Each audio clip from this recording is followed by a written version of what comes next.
جنہوں نے دنیا کو گمراہ کیا تھا، خدائی کے تخت پر براجمان ہوئے تھے، اپنی اللہ کے مقابلے میں چڑھائی تھی، جب ان کو کھڑا کیا جائے گا تو ان کا بھی یہی حال ہے۔ یہ پیارے ماصفا اور یہ سرداران قوم اور یہ جو علماء کرام، یہ سارے کے سارے جو خلا میں شامل ہیں، یہ سارے کھڑے کیے جائیں گے۔ مالک ان سے کہے گا کیا تم نے ان کو گمراہ کیا تھا؟ ان کا جواب یہ ہوگا کہ مالک تیری بات ہم پر پوری ہوئی، ہم خود بڑھتے تھے جیسے ہم بڑھتے تھے، ہم نے ان کو بڑھانے کی کوشش کی ہے، باقی یہ لوگ بھی سیدھے نہیں ہیں۔ ان کا حال بھی تھا کہ ان سے کوئی کھیلنے کا بہانہ ہو گیا، ان کو کوئی سہارا چاہیے تھا اپنی اللہ کے ساتھ تلاوت کے لیے، ہم نے اشارہ دیا ہے، اس کے بعد یہ پکے ہوئے آم کی طرح سے ہماری جھولی میں آ گئے ہیں۔ باقی یہ ایسے سیدھے اور ایسے بھولے نہیں تھے کہ ہم ان کو زبردستی لے گئے ہیں اور وہ اس طرح سے برات کا اعلان کریں گے کہ سوچ سے سمجھتے ان کو چاہیے تھا کوئی سختی دے، ان کو اسلام دے رہا ہے، یہ اختلاف میں سے وہ ہماری طرف سے مل گئی۔ باقی یہ ہے یہ نہیں کہ یہ ہمارا سارا دوش ہے اور اس میں بات صاحب اور یہ بہت ہی بھولے لوگ نہیں ہے۔ فرمایا یہ تمہارے جہاں یہ نیک لوگ تھے جنہوں نے کبھی ایسی بات نہیں کہی ہے، وہاں وہ لوگ جنہوں نے برباد کیا تھا اللہ کے عذاب کے لیے نظارہ دیکھنے کے بعد کام پہنچ جائیں گے، وہ بھی برات کا اعلان کریں گے کہ مالک نہیں تھے، تو ان سے سمجھ ہم پر اپنی ذمہ داری نہیں ہے۔ اس طرح سے پروردگار فرماتا ہے کہ آپ پریشان نہ ہو، آپ کی قوم جو آپ کو جواب دے رہی ہے اس رات میں، اور اس دعوت کا یہی جواب ہوا کرتا ہے۔ آج تک کسی قوم کی اکثریت نے اس توحید کی دعوت کو اور انبیاء کے طریقے کی طرف بلانے کو اور دنیا کی بجائے آپ سب کو نکاح ماننے کے لیے جب ندا دی گئی ہے، یہی ایک سلوک کیا ہے ہمیشہ ہر قوم نے، چاہے نوح علیہ السلام کی پہلی مصیبت ہو یا آپ کے مخاطب ہے، یہ ہو سکتا یہی ایک انداز ہے، یہ دعوت ہے ہر ایک دل کے اندر، اکثریت کے دلوں کے اندر کی وجہ سے، کیونکہ دنیا ان کے خیال میں اگر یہ پابندی وہ اپنے اوپر لاگو کر لیں تو دنیا ان کے خیال میں ان کی برباد ہو جاتی ہے اور پھر زندگی میں کوئی مزہ نہیں ہے۔ اس لیے دنیا والے کبھی کی دعوت کو اس کھڑی اور صاف دعوت کو کبھی پڑھ کر قبول کرتے نہیں ہے، سوائے جب وہ ان کو اللہ صحیح فکر دیتا ہے الگ طرح بنایا۔ اس لیے جو آج آپ کی قوم آپ کے خلاف یہ سب کچھ کر رہی ہے، اس سے ذرا برابر کی آپ پریشان نہ ہو، منظر نہ ہو، الگ طرح کیا دیکھنے والے تمہیں نہیں دیکھا ہے کہ اللہ الکافرین نبذهم اجزا، فرمایا یہ اللہ کے باقی بننے کے بعد پھر ان کے لیے ایک ہی جگہ تھی، ایک ہی گود تھی، وہ شیطان کا پہلاوت اور شیطان کی آواز اور اس کی پکار تھی، بس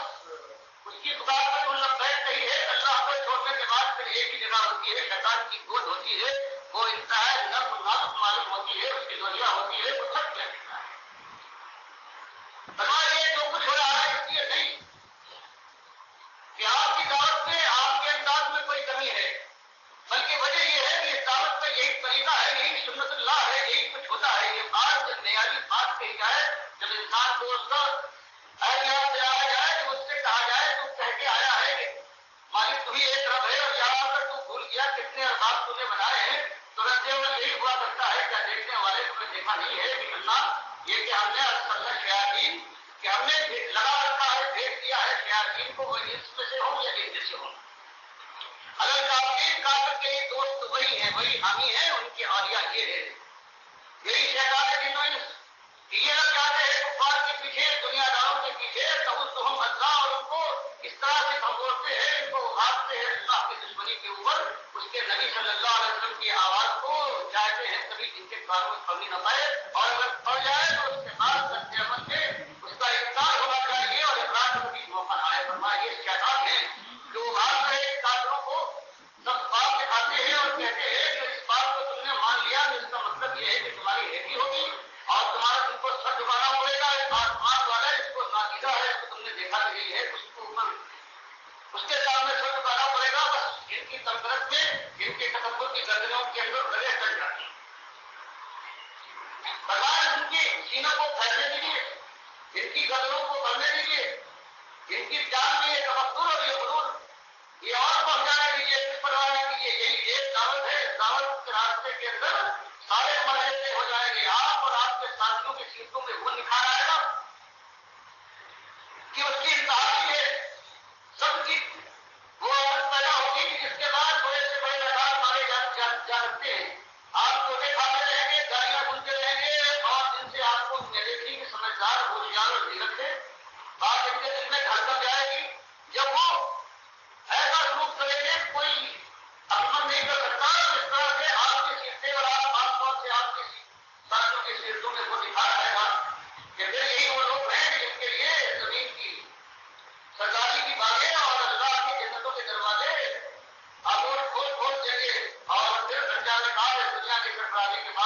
ہمیشہ کی سرفرازی کو سایہ کرے. یہ بڑا کاجل علیہم آپ اسی کام میں لگے رہیے. یہی دعوت ہے. ہم بے محابہ دیتے رہیے, تحمل کے ساتھ, صبر کے ساتھ, اور جلدی نہ کیجیے. ایک دن میں اللہ کے یہاں فیصلے نہیں ہوا کرتے ہیں, نہ چند گھنٹوں کے اندر یہ حق اور ناحق کا پروردگار فیصلہ کر کے انجام تک پہنچانے. یہ نہیں ہے صرف جاندار نہیں ہے, جان بوجھ کر مدت ہر سال تک یہ جاری رہے گی. اور نوح علیہ السلام کی دعوت کی طرح سے کہ 950 سال تک اللہ کا بندہ ایک ہی بات کہتا رہا کہ دنیا اور آخرت کی خیر تمہارے لیے, تمہارے جسم جان کے لیے اس میں ملکی رہے کہ مالک کو اکیلا ایک مالک مان لو, اس کے خدائی میں کسی کو شریک اور شریک نہ کرو, اسی کی غلامی کا سکا اپنے گلے میں ڈال دو, اور جتنے اور سبزے پڑے ہوئے ہیں سارے قراروں کو باہر نکال دیے. فرمایا اس پر جلدی نہ کیجیے, ابھی دن کتنے گزرے ہیں, ابھی تو 8-9 سال کی مدت ہوتی ہے. انما لہم اچھا, ہم ہمارے یہاں سارے انتظامات ہوتے ہیں, ہم ساری تیاریاں کرتے ہیں, ہم مالک ہیں, ہمارے اختیار میں سب کچھ ہے. ہم نے ان کے لیے کچھ تیار کر لیا ہے کہ جو ان کا حق ہے, جو ان کو ملنا چاہیے. اور وہ جن جگہ گا ایک لمحے کی مدد نہ ملے گی ان کو, اور اس کے بعد ان کا حساب کتاب ہے. اس لیے ایک کام ہے. اور پھر یہاں سے اس دنیا کے بعد پھر ایک دن اور بھی آنے والا ہے, تو جو آخری فیصلے کا دن ہوگا. کامیاب اور ناکام کے دن ساتھ میں الگ کر لیے جائیں گے. لوگ اللہ کے مستقبل میں رحمان وحدہ فرمایا ہمارے مستقبل لوگ تھے جو کھڑے ہاتھوں ہے اور دن رات ان ظالم طاقتوروں کے اشارہ بنے ہوئے ہدف ہے اذیتوں. کسی پر غالب تو نہیں ہے, کسی کو اوپر پیارا رکھا جا رہا ہے, کسی کے مال کسی کو تنگ کیا جا رہا ہے, کسی کو مارا پیٹا جا رہا ہے, کسی کو انداز میں جلانے کی کوشش کی جا رہی ہے, کسی کو بھارا مار کر بھیج کر دیا گیا ہے. یہ طویل قصہ ہے جو سال میں ہو رہی ہے, اور جو سارے لوگ ہیں یہ مستقبل ابھی تک جمے ہوئے ہیں. ان کو بشارت دیجیے کہ چند دنوں کی بات اور ہے, کچھ شامیں اور کچھ صبح آنے والی ہے, اور اس کے بعد یہ موت جہاں تمہارا یہ زندگی کا جو موڑ آ رہا ہے موت کی شکل میں, تم نے اس کو پار کر لیا تو اس کے بعد منزل تمہارے قدم چومنے کے لیے آگے بڑھے گی. پر جلدی دیر ہے, چند دنوں کی بات ہے, گھنٹوں کا معاملہ ہے. اور اس کے بعد میں وہ دن آنے والا ہے جو حالات رہے گا یوم اللہ جو مستقین الرحمن وحدہ. فرمایا اس دن یہی آج ستائے ہوئے دبائے جانے والے, آج یہ حق کے رحمتان جو ایک ایک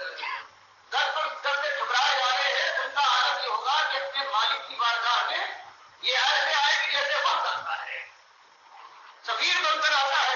آئیں گے اپنے مالک کے پاس عزت کے ساتھ, سرفرازی کے ساتھ, جیسے پھول آتے ہیں کی جگہ پر ان کی عزت کی جاتی ہے. اس کا مقام ہوتا ہے تو مالک کی عزت کے ساتھ اس کو نوازے گا, اور اس کی پیشوائی ہوگی. اللہ کے دربار میں ان کو وہ مقام ملے گا جو وہ خود کو ملا کرتا ہے. چھوٹے چھوٹے جملوں کے اندر یہ بڑے فقیر میں پروردگار سے وہ چیز بھرتی ہے کہ 1000 سال کی مدت کو سمیٹ کر ایک جملے کے اندر وہ آنے والا ہے کہ انجام تمہارا یہ ہوگا, تو مالک کی بارگاہ میں وہ مقام پاؤ گے تمہارے. اور یہ بات یہ اللہ کے دشمن اپنی دنیاوی کر کو پڑھ کے دیر اصل یہ کچھ کر رہے ہیں. اللہ کی بغاوت احسان فراموشی اپنی آواز کا خلاف اٹھنے کے لیے سارا زور لگائے ہوئے ہیں, اور سمجھتے ہیں کہ ان کی بہاریں ہی ہمیشہ بہاروں کی شکل میں رہیں گی اور خدا کی فیصل میں تبدیل نہ ہوگی. فرمایا رسول المجرمین اللہ چاہے تو میں بتاؤں جہنم گردا. اور یہ جو ظالم ہے آج بھی یہ سرمت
جن کے اوپر بھروسہ ہے فرمایا مالک کے یہاں،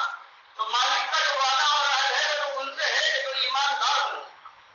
جو اللہ کے یہاں ان کو معافی دی گئی ہو اور پھر وہ پروردگار کی طرف سے حکم پائے جہاں اب تمہیں اجازت ہے تمہاری سربراہی اور عزت کے لیے، اور ہم کسی گناہگار مومن کو ہم کو بچانا چاہتے ہیں، اس کے ساتھ احساس کرنا چاہتے ہیں، تب مالک حکم دے گا اپنے نیک بندوں کو، انبیاء کو، اولیاء کو، صدیقین کو، شہداء کو، کیا تم کو یہ گناہگار آیا ہے، ہم تمہاری عزت بڑھانا چاہتے ہیں اور اس کی تکلیف اور اس کی پکڑ میں کمی چاہتے ہیں، کیونکہ ایمان اس کے بعد تھا، اور ایمان کی وہ قیمت ہے کہ اللہ کی نگاہ میں سب سے بڑی قیمت ہے وہ ایمان کی ہے، اس لیے مالک خود حکم دے گا اپنے نبی کو سب سے زیادہ، اس کے بعد اسے انبیاء کو، اولیاء میں سب سے پہلے حضرت عمر کا مقام ہے، اور شہداء میں حمزہ ابن عبد المطلب ہے، اور دوسرے ان کے ساتھی رضی اللہ تعالیٰ عنہ اجمعین، ان سے پروردگار کہے گا کہ ہاں ہم تم کو دیتے ہیں اس مومن گناہگار مومن کی یہ حفاظت کو اس کے درجات بند کرتے ہیں، یا اس کو عذاب سے یہ مستحق قرار دیا ہے، اس کے عذاب میں ہم کبھی اس کے عذاب نہیں سکتا فرمایا کوئی ہے اس کو تو موقع ہے جو خود اللہ کا ماننے والا، اللہ کا فرمانبردار ہو، اس کی حفاظت کو اپنے مقام پر ہے، لیکن جو جھوٹے کہا انہوں نے بنایا ہے اپنے دماغ سے نکال کر ان کا کوئی وجود نہیں ہے، اور ان کو کبھی موقع نہیں ملے گا، معلوم ہوگا کہ ان پر ہم سچا کیے ہوئے تھے، اور وہ سچا ہمارے جو خیال کی بات وہ ایسے غلط ثابت ہوا ہے اور اس میں کوئی حقیقت باقی نہیں ہے۔ تو پروردگار کا یہ حال، یہ روانیات کا انجام یہ ہے چھوٹی چھوٹی آیتوں کے ذریعے سے، اور یہ کہ انسان فضل فضل اللہ کی بارگاہ میں پیش ہوگا، اور سب کے لیے جہاں ایمان کو اتنا زور دیا گیا ہے کہ پورے قرآن میں لفظ ایمان ایمان ہر جگہ پہ آتا ہے، تین چوتھائی قرآن ہر ایمان کی کھلی کھلی دعوت ہے تقریب انداز کے، اور وہاں آباد کے لیے جس ایمان کو استوار کرنے کے لیے اور رشتوں کو خاص طور پر پروردگار سے مضبوط کرنے کا جو طریقہ بتایا گیا ہے سب سے پہلے تو یہ ہے نماز عمل کے لحاظ سے، اس کے بعد کہا گیا ہے ایمان تمہارا سچا ہے تو اس کا ثبوت دو، برابر تربیت ہونے چاہیے نا کہ ایمان کی بات کی اپنی حیثیت سے ہر آنکھ بخری رہے، اس کے بعد آواز کے اندر سب سے پہلی چیز ہے وہ ہے نماز۔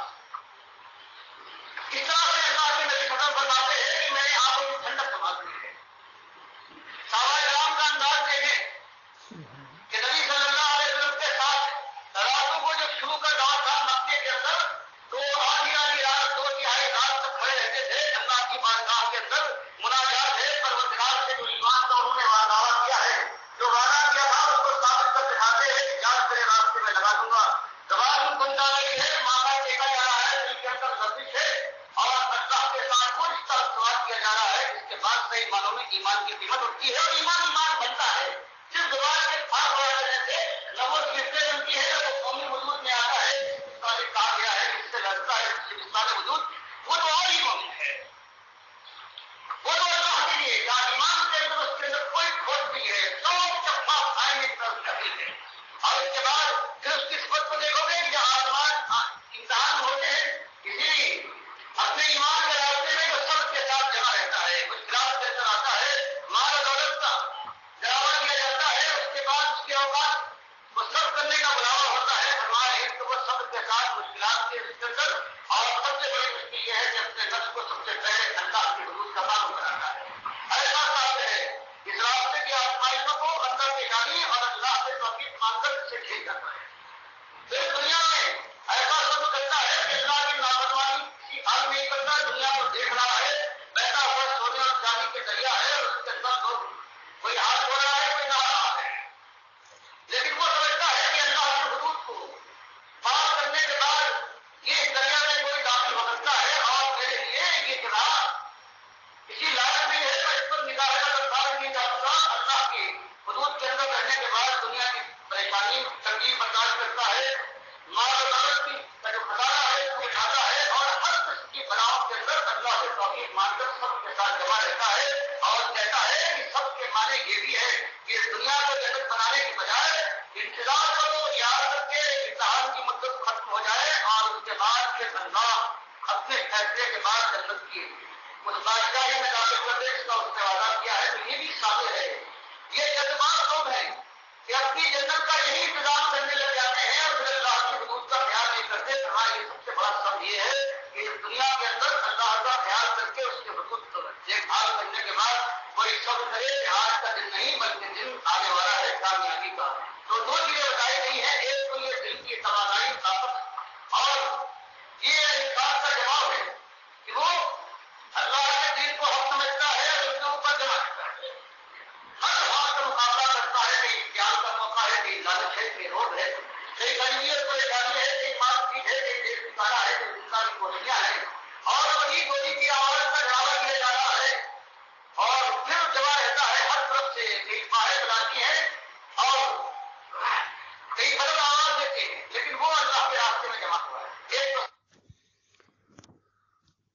میرے پیارے بھائیو،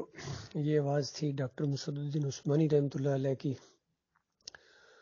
اللہ کا لاکھ لاکھ شکر ہے کہ جب کبھی ایمان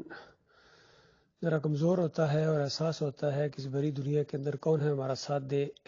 اور کتنے ہیں جو آگے بڑھ رہے ہیں، تو اس کے بعد مالک کہیں نہ کہیں ایسا انتظام کر دیتا ہے قرآنی آیات کی تلاوت کرنے سے یا قرآن سن کے یا کسی اللہ کے بندے کی کوئی تقریر سن کے ایمان پھر تازہ ہو جاتا ہے، موٹا ہو جاتا ہے اور پوری طرح شعوری طور پر اس راستے میں قدم آگے بڑھتا ہے۔ تو لہٰذا ہمارے مومن بھائی ہیں وہ بالکل جمے رہیں ایمان خالص کے اوپر، ذرا برابر اس معاملے میں کمزوری نہ دکھائیں اور امید رکھیں اللہ تعالیٰ سے کہ اللہ تعالیٰ بڑا ہی قدردان رب ہے۔ بہرحال اس میں جلدی نہیں ہے،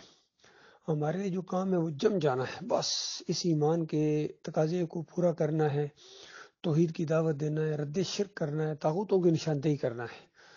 اور دعوت اللہ ہر جگہ یعنی پہلا نمبر کام یہی ہونا چاہیے۔ جہاں کہیں ہمارے بھائی اکٹھے ہوں وہاں اللہ کی یہ باتیں یاد دلائیں، یعنی اگر ہمارا تربیتی پروگرام بھی ہو تو پورے شعور کے ساتھ کہ کس چیز کی ہم تربیت کر رہے ہیں، کیا ان کو کہنا کیا چاہ رہے ہیں، ان کو میدان میں لانا ہے۔ اور ہماری اصلی جو تربیتی وہ پروگرام ہے ہمارا اصلی ساتھیوں کا، وہ بازاروں کے اندر سمجھ لیجیے ہمارے بھائی کھڑے ہو جائیں اور زور زور سے پکار کر اس قوم کو ایمان خالص کی طرف بلائیں، شرک کا رد کریں اور ان کو احساس دلائیں کہ شرک کی وجہ سے تمہارے اعمال برباد ہو جائیں گے، اور آج جو پوری دنیا میں امت مسلمہ کی درگت بنی ہوئی ہے وہ اسی ایمان کی خرابی کی وجہ سے۔ یہ ہے اصل مسئلہ۔ ہزار رائے دیتے ہیں لوگ، کوئی کہتا ہے یہ مسئلہ ہے وسائل کی کمی ہے، کچھ کہتے ہیں تعلیم نہیں ہے، کچھ کہتے ہیں کہ اتحاد نہیں ہے، ہر ایک اپنی مرلی بجائے جا رہا ہے، اور مومن اٹھ کے ان کو کہتا ہے کہ نہیں تمہارا ایمان خراب ہے۔ اور ایمان جب تمہارا ٹھیک ہو جائے گا تو اللہ تعالیٰ تمہیں وسائل بھی دے گا، تمہاری اجتماعیت کو مضبوط کرے گا اور تمہیں دشمنوں کے اوپر کافروں کے اوپر غلبہ عطا فرمائے گا، اور تمہاری عزت اور شان و شوکت پھر بحال ہوگی۔ جو پہلے قرون اولیٰ میں مسلمانوں کی ہوتی تھی وہ ایمان کی وجہ سے تھی، وہ تعداد کی وجہ سے نہیں تھی، وہ وسائل کی وجہ سے نہیں تھی، وہ عرب ہونے کی وجہ سے نہیں تھی، کسی قوم ہونے کی وجہ سے نہیں تھی، بلکہ صرف اور صرف ایمان کی وجہ سے تھی، اللہ کی کتاب کے ساتھ چمٹ جانے کی وجہ سے تھی۔ آج بھی تم اگر اللہ تعالیٰ کی کتاب کے ساتھ چمٹ جاؤ، ایمان اپنا خالص کر لو، ان فرقوں سے نکلو، بریلویت سے نکلو، دیوبندیت سے نکلو، اہل حدیثیت سے نکلو اور اس جمہوریت کے مشرکانہ نظام سے نکلو اور اس نظام کی طرف آؤ، اس پکار کی طرف آؤ، ایمان خالص کی طرف آؤ، دیکھنا پھر کس طرح اللہ تعالیٰ تمہیں ان سارے کافروں مشرکوں کے مقابلے میں وہ کفایت کرے گا، وہ کافی ہو جائے گا، اور پھر تمہیں کبھی امریکہ کی اور کبھی چائنا کی اور کبھی روس کی پناہ لینے کی ہرگز ضرورت نہ ہوگی۔ ان کی دوستیوں کی، جب تم ان کے ساتھ دوستیوں کے انداز اختیار کرتے ہو تو کس طرح تم اللہ کے دشمنوں کے ساتھ لڑو گے؟ یہ تو سارے ہیں ہی اللہ کے دشمن ہیں، چاہے چائنیز ہوں، چاہے روسی ہوں، چاہے امریکی ہوں، چاہے ہندو ہوں، چاہے سکھ ہوں، چاہے یہ تمہارے اپنے ہوں مولوی اور پیر جنہوں نے کفر و شرک پھیلایا، جنہوں نے درگاہوں کو آباد کر کے رکھا ہوا ہے، تمہیں بت پرست بنا دیا ان مشرکوں نے، ان مولویوں اور پیروں نے، اور یہ امت مسلمہ کی قبر پرستی، خالص بت پرستی کی شکل اختیار کر گئی ہے۔ ان کے ہاں بھی